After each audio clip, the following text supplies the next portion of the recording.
মাস ধরে জলমগ্ন মালদা শহরের নেতাজি কলোনি। এলাকাবাসীর জীবন হয়ে উঠেছে দুর্বিষহ। প্রবল বৃষ্টিতে এলাকার জল নিকাশি ব্যবস্থা ভেঙে পড়েছে, যার ফলে বহু মানুষ চরম সমস্যার সম্মুখীন। স্থানীয় বাসিন্দাদের অভিযোগ, বর্ষার শুরুতে প্রতি বছর জল জমে থাকে, এবছরও তার ব্যতিক্রম নয়। মাসের পর মাস ধরে জমা জলের মধ্যে দিয়ে দিন কাটাতে হচ্ছে।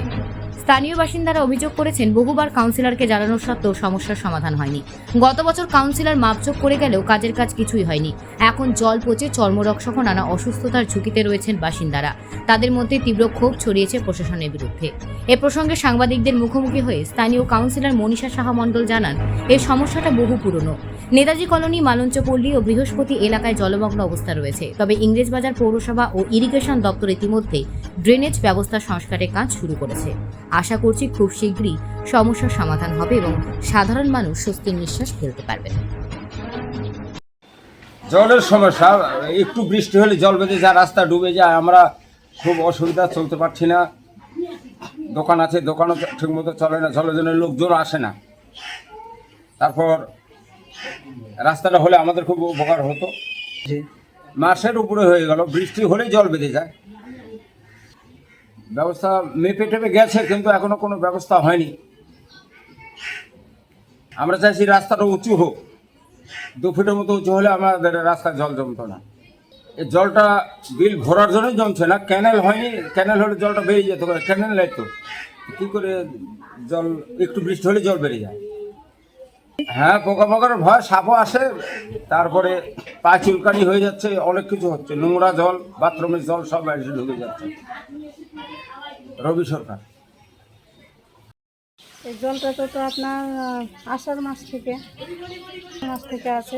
আমাদের খুব অসুবিধা হচ্ছে জলের জন্য, পাকড়ে লেগে যাচ্ছে পায়ে, ছেলে পেলে বাচ্চা কাচ্চা স্কুল যাওয়া অসুবিধা, জলটা বের করার ব্যবস্থা তো দেখে যাচ্ছে। হ্যাঁ, দিনের বেলা চুলকানি হয়ে যায়, আর রাত্রিবেলা পোকামাকড়, সাপ টাপ আসে জলে। হ্যাঁ, অসুবিধা। আমরা সন্ধ্যার পরে আর বেরাই না বাড়ি থেকে। কি নাম আপনার? আমার নাম মীরা হালদার। নেতাজি কলোনি। কি অবস্থা এখন? এখন অবস্থা জলের অবস্থাটা সমস্যা। কতদিন ধরে জল আটকে এই আছে? জলটা মোটামুটি 1 মাসের উপরে, 1.5-2 মাস হয়ে গেল। বেরোচ্ছে না না, জল বাড়াচ্ছে। কেন? এখন কী কারণে বাড়াচ্ছে না সেটা তো আমাদের সমস্যা, তো অতটা তো যায় না। না, কোনো ব্যবস্থা নেই। এখানে একটা কারণ চলতো ছোট্ট আছে, সে তো ফল তো হয়নি। অত দীর্ঘদিন সে দেখছে এখানে জলের পরিস্থিতি এরকম। কোনো ব্যবস্থা নিচ্ছে না। কি চাইছেন আপনারা? আমরা চাইছি কেন সেটা ভালো হলে, কেন তোমার রাস্তাটাকে ভালো ভালো লাগছে, আরও ভালো। এই জলটা তোমার দিনের তো কেন নোংরা জলটা নামছে কিনা, এ তো বিশুদ্ধ জল। ট্রেন থেকে সম্পূর্ণ কাছাকাছি জলটা সব সম্পূর্ণ জল তো এখানে আছে বিশুদ্ধ জলটা, আজকে এখানে এসে করে জমা হচ্ছে। কেন কেন চুলকায় জলের জিনিস ঘা পাচার মতন হয়ে যায়,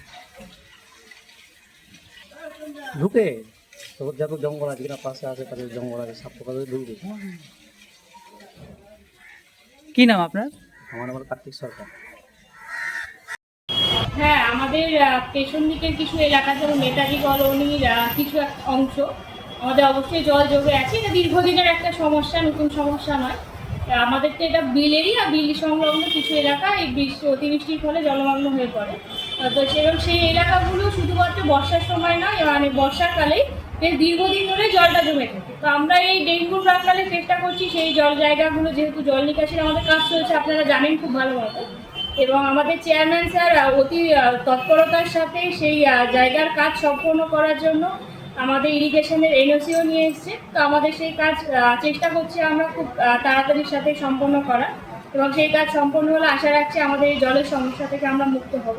এবং যে এলাকাগুলো জল এখনও রয়েছে, আমরা এই ডেঙ্গুর প্রাককালে চেষ্টা করছি সেই সব জায়গায় ব্লিচিং এবং স্প্রে করে সেই ডেঙ্গু যাতে না ছড়ায়, যতটা পারছি আমরা কন্ট্রোল করার চেষ্টা করছি।